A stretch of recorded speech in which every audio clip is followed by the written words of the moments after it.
주토피아2가 개봉했는데 최근 디즈니 영화 중 최고라고 생각합니다. 아름답고 출연진에는 오랜 친구들과 새로운 친구들, 그리고 예전과 새로운 적들도 가득합니다. 그래서 오늘은 주토피아 2에 나오는 모든 캐릭터를 손에서 악까지 순위별로 정리해보겠습니다. 스포일러가 있으니 주의하세요. 언제나처럼 순수한 마음의 캐릭터부터 가장 사악한 캐릭터까지 살펴보겠습니다. 이들이 선한 쪽입니다. 그리고 선함의 금메달을 위해 우리는 시간을 거슬러 올라가 주인공 중 한 명의 조상인 뱀 아그네스에 대해 이야기해보겠습니다. 링슬리 가족이 믿고 있는 것과는 반대로 말이죠. 게리의 증조할머니인 아그네스는 바로 주토피아의 기상벽, 즉 날씨벽을 정당하게 발명한 인물입니다. 모든 동물들이 조화롭게 살 수 있게 해준 발명품이죠. 주토피아가 존재할 수 있는 근본적인 이유가 바로 아그네스 덕분이기 때문에 우리는 그녀에게 엄청난 공로를 인정합니다. 그리고 그녀에 대해 나쁘게 말할 만한 점도 전혀 없습니다. 그래서 우리는 그녀를 1위로 뽑았습니다. 비록 그녀의 증손자인 게리 더 스네이크도 정말 근접하긴 하지만 사실 두 사람 모두 도덕성 면에서는 거의 비슷하다고 할 수 있습니다. 아그네스는 주토피아의 기상벽을 발명했지만 그녀의 배신한 사업 파트너에게 그 업적을 빼앗기고 말았습니다. 그 이야기는 나중에 더 자세히 다루겠습니다. 하지만 지금은 게리가 그의 증조할머니와 그의 종족 전체의 명예를 회복하는 데 전념하고 있습니다. 게리는 주토피아에서 파충류의 나쁜 이미지를 개선하기 위해 포버트와 에그니스의 잃어버린 특허를 찾아내고 그녀가 날씨벽을 발명했음을 증명하려 합니다. 또한 그녀는 억울한 살인 혐의에서 명예를 되찾으려 합니다. 게리의 또 다른 장점은 매우 친절하다는 점입니다. 특히 그의 가족이 링크슬리 가족과 끔찍한 과거가 있었음에도 불구하고 그는 포버트를 친구이자 파트너로 전적으로 신뢰했습니다. 불행하게도 역사는 실제로 때때로 반복되지만 다행히도 게리는 포버트와의 전투 중에 주디와 니블스의 생명을 구하는 데에도 성공했습니다. 보통 누군가의 심장을 곧장 찌르는 것은 나쁜 짓이겠지만 이 경우는 이상하게도 예외에 해당합니다. 다음으로 첫 번째 영화에서 돌아온 주디 홉스가 있습니다. 주디는 여전히 선한 마음을 가지고 있고 오히려 더 선해졌습니다. 주디는 진정한 이타주의자로 위험한 상황에서도 게리를 돕기로 결심합니다. 제가 그녀가 위험하다고 말한 건 진심입니다. 이 영화에서 주디는 2번이나 죽을 뻔합니다. 그것만 해도 기억에 남습니다. 주디는 도움이 필요한 사람을 돕겠다는 헌신이 남다른 수준입니다. 주디와의 우정 덕분에 동료의 배신 후에도 게리가 버틸 수 있었다는 점도 주목할 만합니다. 주디가 함께하지 않았다면 게리는 스스로를 따뜻하게 못했을 겁니다. 주디에 대해 부정적인 점을 굳이 꼽자면 그녀의 무모함일 것입니다. 주디는 선한 일을 하면서 항상 깊이 생각하지는 않습니다. 예를 들어 주디가 게리를 쫓다 레드라인을 넘고 자신과 닉이 거의 죽을 뻔했지만 이후에도 잘못을 인정하지 않았습니다. 결국 그들은 화해했고 우리는 주디의 선한 의도를 인정합니다. 하지만 제발 도움이 되고 싶다면 적어도 살아있어야 한다는 건 확실히 명심해야 해요. 다음은 지역 음모론자인데 사실 완전히 맞는 사람이에요. 니블스 메이플스틱은 다양한 기술과 방대한 과학 지식을 갖춘 친근한 설치류로 남부의 환대 정신이 가득한 마음을 가지고 있습니다.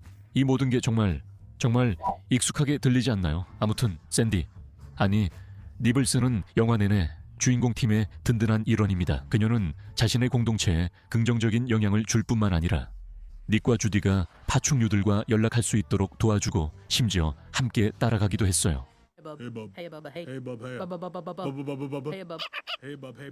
그녀는 닉과 함께 감옥을 탈출하기도 했어요. 그녀는 닉이 주디를 아끼는 마음을 솔직히 털어놓게 했고 주디와 게리의 생명도 구하는데 도움을 줬어요. 하지만 결정적 순간에 활약한 털복숭이 친구는 그녀만이 아니었어요. 이번 영화에서는 니플스와 닉이 게리와 주디를 구해야 할 때 전설적인 발빠른 스피드 악마 플래시가 다시 등장했어요. 그들은 갈 길이 멀었고 이 일을 해내려면 주토피아에서 가장 빠른 운전수를 바로 불러야 했죠. 다행히도 플래시는 능력 있을 뿐만 아니라 망설임도 없었어요. 닉에게서 도움을 요청하는 전화를 받은 플래시는 그냥 문제없어 라고 했죠. 물론 그 말을 훨씬 느리게 했지만요. 문제없어. 그는 무모한 운전자일지 몰라도 정말 중요한 순간에는 항상 나타나는 전설적인 친구이기도 해요. 하지만 우리는 그에게 나무늘보 센터 메달을 줄 거예요. 왜냐하면 알잖아요. 하지만 이제 드디어 우리의 또 다른 주인공에게 도착했어요. 닉 와일드. 닉은 첫 번째 영화에서처럼 여전히 비꼬는 성격이지만 모든 걸 다 이길 수는 없죠. 그는 속편 내내 꽤 잘 성장해요. 그는 처음에는 주디의 계획에 마지못해 따라가다가 그 일들이 목숨을 걸 만큼 가치 없다고 말리기도 하고 결국에는 그것을 인정하게 됩니다. 그는 주디의 신념을 믿지만 그녀가 다치는 게 걱정돼 어떻게 말할지 고민합니다. 다행히 닉은 산막에서 큰 역할을 합니다. 그는 포버트에게서 해독제 펜을 얻기 위해 목숨을 걸고 거의 죽을 뻔하기도 하면서 자신의 목숨까지도 내놓을 각오가 되어 있음을 보여줍니다. 그것이 주디의 생명을 구하는 일이라면 그는 기꺼이 그렇게 할 것입니다. 앞서 언급한 빨간선 장면에서는 실제로 주디의 생명을 구하기도 하죠. 이제 치프복으로 넘어가겠습니다. 영화에서 많은 등장 시간은 없지만 이번에는 보고가 훨씬 더 호감 가는 인물로 그려집니다. 그가 이제 주디를 존중할 뿐만 아니라 좋아하게 된 것을 알 수 있습니다. 주디와 닉이 도시를 난장판으로 만들고 퍼레이드에 차로 돌진할 뻔했을 때도 그랬죠. 보고는 주디와 닉이 파트너로 일할 기회를 또 한 번 그녀에게 주었습니다. 그 남자는 꽤 관대해서 게리가 자신을 물었던 것에 대해 사과하자 별다른 저항 없이 받아들였습니다. 그는 첫 영화 이후 많이 성장했으니 존중해야 합니다. 다음은 예수입니다. 예수는 니블스가 닉과 주디를 연결해준 파충류입니다. 그는 책에 대한 많은 유용한 정보와 그 책이 어떻게 파충류의 누명을 벗길 수 있는지에 대해 알려주었습니다. 그는 그들이 은신처에 침입했을 때 호그바텀과 트러플러로부터 탈출하도록 도왔습니다. 그래서 그가 두 사람을 속여 벌레를 먹인 장난보다 더 좋은 일을 했지만 겨우 그렇다고 할 수 있겠네요. 이 범주 정리를 위해 몇 가지만 더 빠르게 언급하겠습니다. 클로하우저는 어설픔과 빠른 판단력이 섞여서 게리와 주디가 어디에 있는지 알아내는 데 도움이 됐죠. 도넛을 사랑하는 그는 탐식센터 메달 수상자에 적합합니다. 하지만 그는 큰 도움을 주었고 파충류의 누명을 벗기며 동료 몇 명을 구하는 데 중요한 역할을 했습니다. 그리고 이 부문을 마무리하는 것은 제브로스인가요? 이 둘은 솔직히 형제 같은 사이예요. 하이파이브도 해요. 그들은 체포도 하고 남이 한 것도 자기 공으로 돌려요. 가끔은 남들과 장난치는 그런 타입의 녀석들이지만 악의적으로 그러는 건 아니에요. 그들은 그냥 자기만의 방식대로 행동해요. 대부분 그렇죠. 우리는 그들의 덜렁거리는 성격이 다윈센터 메달에 잘 어울린다고 생각해요. 하지만 그들은 꽤 친근해 보이고 서로를 정말 아끼는 건 확실해요. 좋은 부분이 끝나고 이제 애매한 영역에 들어갑니다. 그리고 우리는 빅 가족의 가장 새로운 멤버인 주디스부터 시작해야 합니다. 미스터 빅의 소녀인 주디스는 그의 눈에 넣어도 아프지 않을 만큼 소중한 존재입니다. 그녀는 아직 어리지만 가족과 함께 시간 보내고 게임하는 걸 좋아합니다. 하지만 마피아 집안 출신답게 그녀는 사람들에게 명령을 따르게 하거나 대가를 치르게 하는 것을 좋아합니다. 우리는 아이가 재밌게 노는 걸 탓하지 않겠지만 만약 그녀가 당신에게 자신의 반지에 입 맞추라고 한다면 순순히 따르는 게 좋을 겁니다. 특히 미스터 빅이 근처에 있다면 더더욱 그렇고 그리고 미스터 빅의 딸 푸르푸르도 있습니다. 범죄 조직의 일원이긴 하지만 푸르푸르는 범죄 자체를 그다지 좋아하지 않습니다. 물론 그녀의 핸드백 회사 창고가 땀나는 공장처럼 보이긴 하지만 우리는 좋게 믿고 싶습니다. 북극곰들이 충분히 보수받는다고 생각합시다. 그들이 슬퍼 보여도 사실 집중하고 있어서 그렇다고 믿죠. 그녀가 땀 흘리는 공장을 운영하든 아니든 푸르푸르는 여전히 가족을 사랑하고 주디와 닉이 니블스와 연락할 수 있도록 도와주는 친절한 영혼입니다. 하지만 미스터 빅에 따르면 푸르푸르는 범죄의 멋진 아이디어를 낸다고 합니다. 무슨 뜻인지 알고 싶은지도 모르겠지만 한 가지는 확실합니다. 이 일은 확실히 회색지대입니다. 또 다른 조연 캐릭터는 폴입니다. 이 작은 두더지는 주토피아 경찰서 기술 전문가입니다. 그를 회색지대에 두는 이유는 아무 이유 없이 손님에게 무례하게 행동하는 습관 때문입니다. 하지만 그를 변호하자면 제 사무실이 그의 사무실만큼 자주 망가진다면 저도 아마 꽤나 신경질적일 것 같습니다. 어쨌든 그는 분명히 트러플러와 호그바텀보다는 더 괜찮은 사람입니다. 트러플러와 호그바텀은 이 영화에서 새롭게 등장한 주토피아 폴리스 디파트먼트 팀 중 하나로 이 둘은 레이저백 팀을 이루고 영화 내내 사실상 2차 악당 역할을 합니다. 시장님의 명령으로 그들은 영화 내내 주디와 닉을 집요하게 쫓아다니며 그들을 잡기 위해 누구를 밀쳐내야 하든 별로 신경 쓰지 않습니다. 그들은 폭력적이고 무모하지만 한계가 있습니다.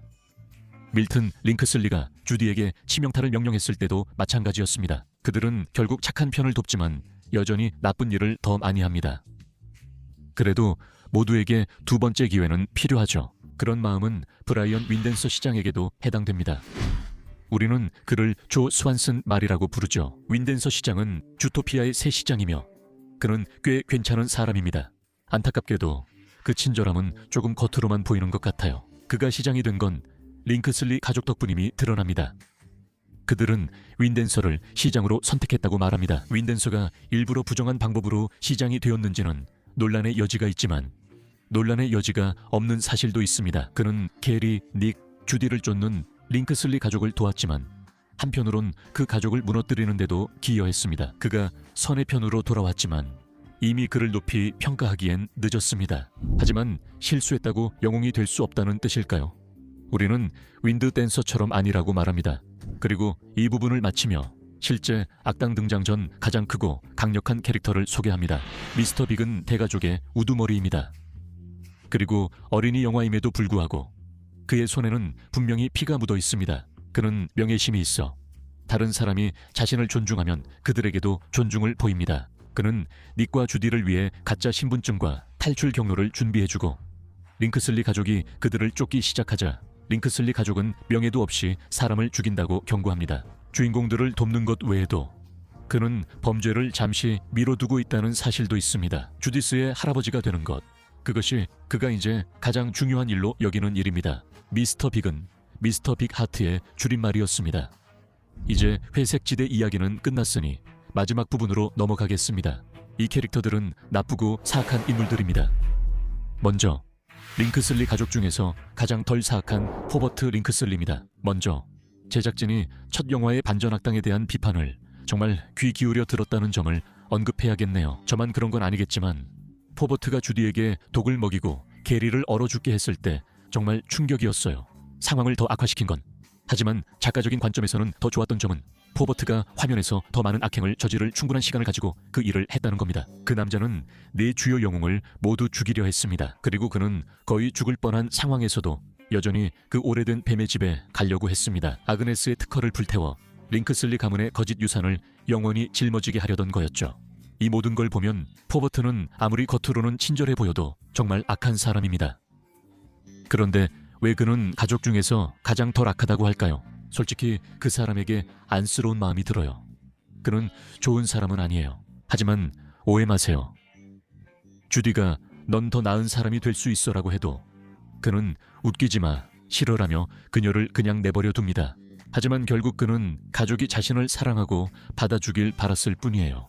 가족이 당분간 그를 받아줄 것 같지 않으니 위로의 의미로 그에게 NB 센터 메달을 수여하겠습니다. 하지만 그 가족 중 구원받을 가능성이 있는 사람이 있다면 이렇게 말할 수 있겠네요. 분명히 이 사람은 끔찍한 인물이지만 그래도 약간은 동정심이 가고 좋은 반전 빌런이기도 합니다. 이제 포버트 다음으로 더 사랑받는 형제인 카트릭과 키티 링크슬리가 있습니다.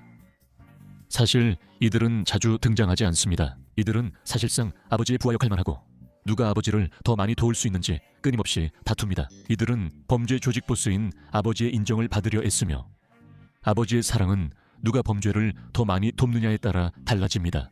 다시 말하지만 끔찍한 사람들이지만 적어도 환경의 산물이었습니다. 이제 악의 동메달 수상자를 소개하겠습니다. 주토피아 1편의 악당 돈이 다시 돌아왔습니다. 벨웨더는 1편에서 단연코 최고의 악당이었지만 이번에는 3위로 내려앉았습니다. 이것만 봐도 새 영화의 악당들이 얼마나 사악한지 알 수 있죠. 그래도 벨웨더가 덜 사악하다는 건 절대 아닙니다. 제 말은 그 여자는 맹수들을 약물로 조종해 범죄를 저지르게 한 뒤 그 죄를 뒤집어 씌워 완전히 추방시키려 했던 극단적이고 폭력적인 편견주의자라는 겁니다. 더는 형편없지만 저희는 그녀를 최악의 두 명보다 낮게 평가하지 않겠습니다. 그 둘은 그녀보다 더 나쁘고 많은 악행을 저질렀기 때문입니다. 아주 근소한 차이로 아이위를 차지한 악의 은메달은 밀턴 링크슬리 가문의 수장에게 돌아가야 합니다. 밀턴은 자신의 길을 막는 사람이라면 누구든 주저없이 제거하는 무자비한 살인자입니다. 그는 GPD에게 게리를 죽이라고 아무런 망설임 없이 명령합니다. 그리고 그들이 명령을 따르지 않자 밀턴은 링크슬리 특유의 방식으로 실제로 죽일 의도도 없던 사람을 죽이려 했다는 누명을 듀오에게 씌웁니다. 그는 마지막 장면에서 호그바텀에게 주디를 죽이라고 명령하며 살인에 거리낌이 없음을 드러냅니다. 그가 살인에 무덤덤한 걸 보면 예전에도 여러 번 그런 일을 저질렀던 것 같습니다. 살인자라는 사실만으로도 부족한 듯합니다. 밀턴은 또한 끔찍한 아버지입니다. 그는 포버트를 학대하고 형제들에게 괴롭힘을 당하도록 내버려 둡니다. 윈드댄스가 등을 돌리자 그는 아이들을 방패 삼아 윈드댄서에게 밀어넣었습니다. 정말 비겁했습니다. 이 남자에게는 단 하나의 좋은 점도 없습니다. 그런데도 어떻게든 그는 죽은 상태에서는 자신의 조상보다 덜 사악하게 보입니다. 이 영화가 진행될 때쯤이면 에베니저 링크슬리는 의심할 여지 없이 악의 금메달을 받을 자격이 가장 많은 인물입니다. 아그네스, 즉 베미 밀턴의 할아버지에게 사업 파트너로 접근해 펀더 웨더 월즈를 지원해달라고 했을 때 링크슬리는 몇 가지 조건을 달고 동의했습니다. 어떤 조건이냐고요? 별거 아닙니다. 그냥 있잖아요. 모든 공을 자신에게 돌리고 아그네스의 특허를 불태우려 시도하고 이를 막으려던 자신의 하녀를 죽인 뒤 그 살인죄를 아그네스에게 뒤집어 씌우는 등 자신이 저지른 살인을 말이죠. 그리고 나서 날씨벽의 파충류 서식지를 완전히 얼려버려 그들을 주토피아에서 쫓아내려고 했죠. 그가 이런 일을 한 데는 분명 이유가 있었죠. 물론 있었습니다. 보시다시피 에베니저 링크슬리는 돈을 정말 좋아했습니다. 안녕하세요. 저는 돈을 좋아합니다. 그리고 그는 파충류도 정말 싫어했습니다. 그래서 우리는 탐욕스럽고 인종차별적인 재벌이 자신이 싫어하는 존재들을 쫓아내고 돈을 위해 한 종을 멸종시키는 것도 주저하지 않는 모습을 봅니다. 그가 우리에게서 받을 수 있는 유일한 금은 악의 금메달과 함께 우리의 분노와 탐욕 중심 메달뿐입니다. 하지만 그는 이미 죽어서 즐길 수 없겠네요. 미안한데 그 장면 다시 보여줄 수 있나요? 안경을 안 썼거든요.